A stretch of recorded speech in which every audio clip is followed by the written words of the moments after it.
এই যে কত সুন্দর লাউ ধরছে, কিন্তু এই কুয়াশা যদি দীর্ঘস্থায়ী থাকে তাহলে তো এগুলো হবে না। অবশ্য কাঁঠাল গাছে এখনো মুচি দেখি নাই, মোচা এগুলো নাই। ও আছে আছে, উপরে আছে, এই যে উপরে কাঁঠাল গাছে মোচা আসা শুরু করছে। দেও একটু পানি, পানি যদিও দেওয়া লাগে না, অনেকদিন থেকে দেওয়া নাই তো না।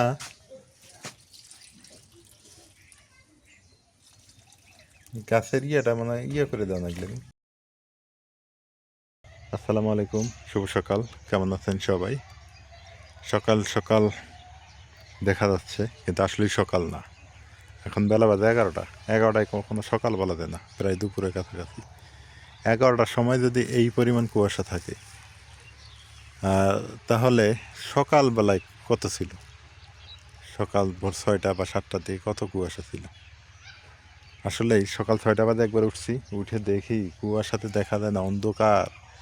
হ্যাঁ, আর একটা ব্যাপার যে এত সকালে উঠে কি করব, তো ভাবলাম যে না, একটু পরেই উঠি। পরে উঠতে গিয়ে বেলা বাজে 11টা। এই হলো অবস্থা, বিশাল একটা অভিজ্ঞতা অর্জন করলাম। বেলা 11টার সময় ঘুম থেকে উঠি, উঠেও দেখি কুয়াশা যেন একদম ছেয়ে গেছে চারদিক। এই কুয়াশার কারণে ক্ষেত খামারেও যাইতে পারতেছি না, কি অবস্থা হইলো ওই দিক তাও বলতে পারতেছি না। হিউজ পরিমাণ কুয়াশা। বাংলাদেশে এবার কুয়াশার মানে প্রকোপটা বেশি, বিশেষ করে উত্তরাঞ্চলের। উত্তরাঞ্চলে দেখেন কি পরিমাণ কুয়াশা, মানুষ হুবু ধুবু করে কাঁপতেছে, শুধু করার কিছু নেই। আবহাওয়া অধিদপ্তর বলতেছে 2 দিন পর 7 দিন পর ভালো হবে, এটা হবে ওটা হবে, কিন্তু ভালো হওয়ার নামগন্ধ নেই। আসলে কি তাই ভালো হবে আকাশ, না আরও 10-15 দিন এরকম থাকবে? এটা নিয়ে একটা শঙ্কা। যা হোক, সকাল সকালে উঠলে আবার ভালোও লাগে। সকালবেলা উঠে দেখছি ভালোও লাগছে, আবার বললাম যে না, একটু পরেই উঠি। এখনও উঠেও ভালো লাগতেছে, কুয়াশা এনজয়ও করা যায় ভালোই।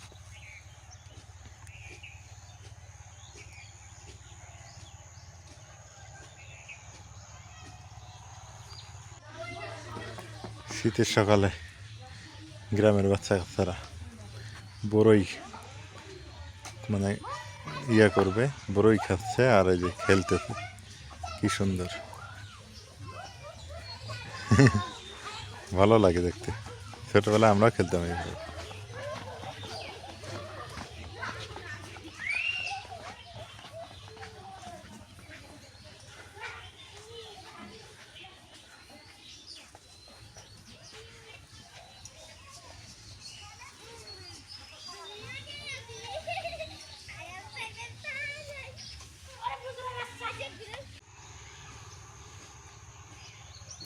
এই যে আলুর ক্ষেতের সমস্যা হবে এই কুয়াশা পড়লে, প্রতিদিন স্প্রে করা লাগবে বীজ দিয়ে, না হলে আলুর গাছ বাঁকা তারা হয়ে যাবে। হ্যাঁ, ভাঁজ হয়ে যাবে, আলু হবে না। তো আসলেই কৃষকের অনেক কষ্ট এই শীতের মধ্যে। আর এই শীতের মধ্যে এই যে লাউ গাছ থেকে শুরু করে অনেক সবজি নষ্ট হয়ে যাবে এই শীতে। এখন একটু রোদ দরকার, আজকে প্রায় 15-20 দিন থেকে এরকম। এখন একটু রোদ টোদ হলে ভালো হবে।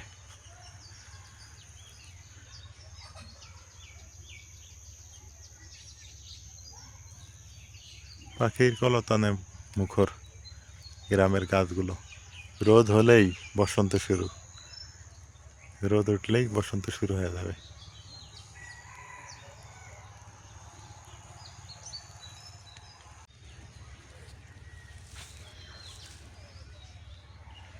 এই যে কত সুন্দর লাউ ধরছে, কিন্তু এই কুয়াশা যদি দীর্ঘস্থায়ী থাকে তাহলে তো এগুলো হবে না।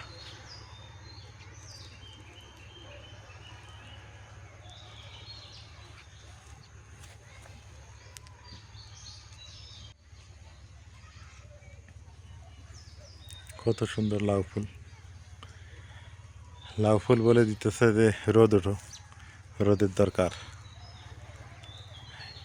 কি সুন্দর লাউ জ্বালা ধরছে, কিন্তু নষ্ট হয়ে যাচ্ছে এই কুয়াশার কারণে।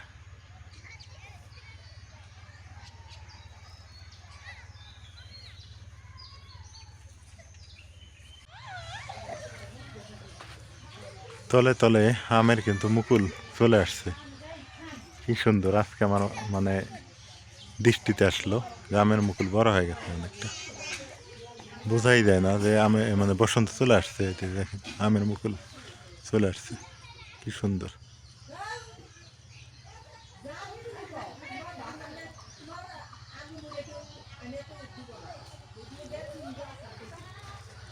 রোদ উঠলেই এগুলা বাহার হয়ে উঠবে, একদম বাহারি ডিজাইন হচ্ছে গ্রাম। সুন্দর সুন্দর আমের মুকুল। অবশ্য কাঁঠাল গাছে এখনো মুচি দেখি নাই, মোচাগুলো নাই। ও আছে আছে, উপরে আছে, এই যে উপরে কাঁঠাল গাছে মোচা আসা শুরু করছে অলরেডি। এই যে উপরে অনেক বড় বড় হয়ে গেছে, রোদে মানে কুয়াশার কারণে এইদিকে লক্ষ্যই করা হয়নি। অলরেডি কাঁঠালে মোচা চলে আসছে।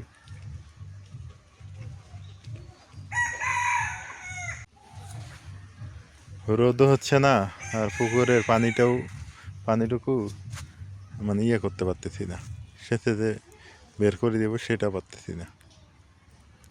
দিয়ে মাছ কটা ধরবো, তেমন মাছ আর নাই, কারণ মাছ খেয়ে ফেলতে হাসে। যাক, এলাকার হাঁস তো ভালো আছে। আসলে নিজে জায়গা জমি না থাকলে যা হয়। এই যে কুমড়া ফুলগুলো ফুটছে সুন্দর, পুকুর পাড়ে কুমড়া গাছ দিয়ে দিতে খালো, এই যে অনেক সুন্দর। আসলে যাদের পুকুর আছে আপনারা কিন্তু চাইলে এই যে পুকুরের চারপাশে এইভাবে টমেটো, কুমড়া, তারপরে যেভাবে পেঁয়াজ, রসুন, হ্যাঁ এগুলো দিতে পারেন, অনেক সুন্দর হবে। এই যে অনেক সুন্দর হয়েছে কুমড়া গাছগুলো। এই যে টমেটো দেখছেন, হিউজ পরিমাণ টমেটো ধরছে, অনেক সুন্দর টমেটোর গাছ। বেলা বাজে 11টা, এখন মুরগি ছাড়া লাগবে, কারণ অত সকালে ছাড়া যাবে না।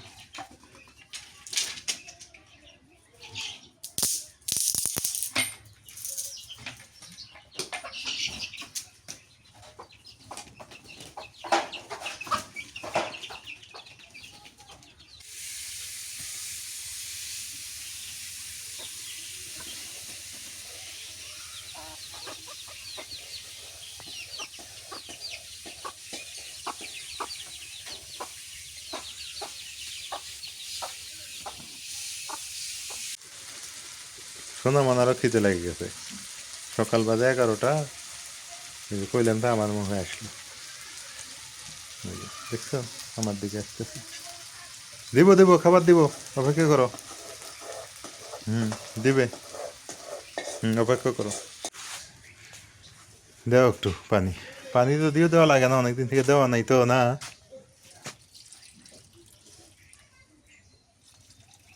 গাছের ইয়েটা মানে ইয়ে করে দেওয়া লাগলে, মাটি ফেটে গেছে। সার দিবে, হ্যাঁ? এখন আর দেওয়া যাবে না, রোদ না উঠলে। রোদ উঠলে সার দিবে না? সাতটা একবার দিয়েছি। একটু ইউরিয়া দিলে গাছগুলো একটু বড় বড় হবে।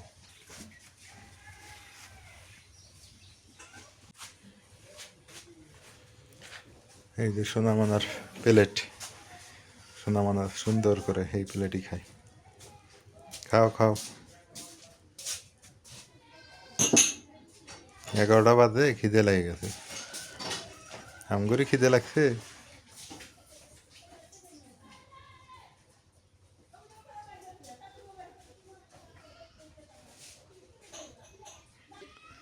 আহ,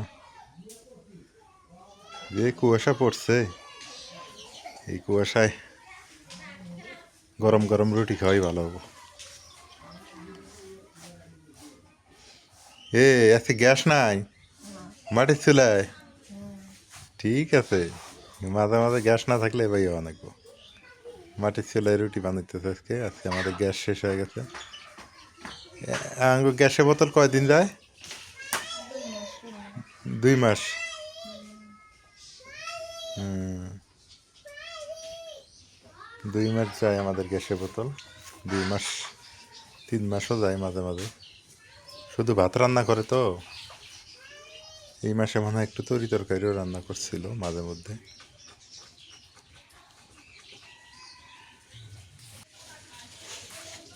এই তো আমাদেরও খাওয়া রেডি। রুটি। এ পাশে আছে টমেটো দিয়ে মানে মাছ ভুনা করছিল সেটা।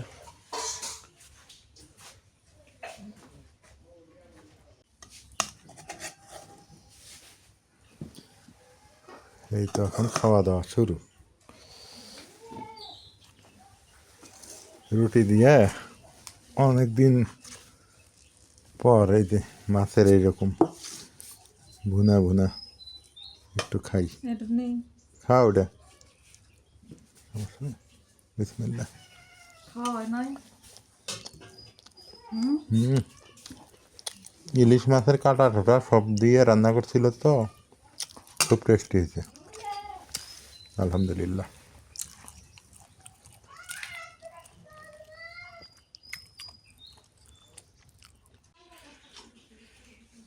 আলহামদুলিল্লাহ আমাদের সকালবেলা নাস্তা হয়ে গেল, 11টা বাজে। এই যে মোনা, মোনা আবার টেবিলের উপর খাইতে হয় এখন। ওর টেবিলে দিতে হবে, যতই এমনি নিচে খাক, আমরা খাইতে বসলে টেবিলে উঠবে, একটা দুইটা দিবেন, খাবে, তারপর ওর পেটটা শান্তি। নাহলে ও শান্তি পায় না। এই যে বসছে শান্তি, আরে মানে ভদ্র মানুষ। না না তোমাকে বলিনি, ঠিক আছে। যাই হোক, সবাই ভালো দেখেন, আজকে পর্যন্তই। আল্লাহ হাফেজ।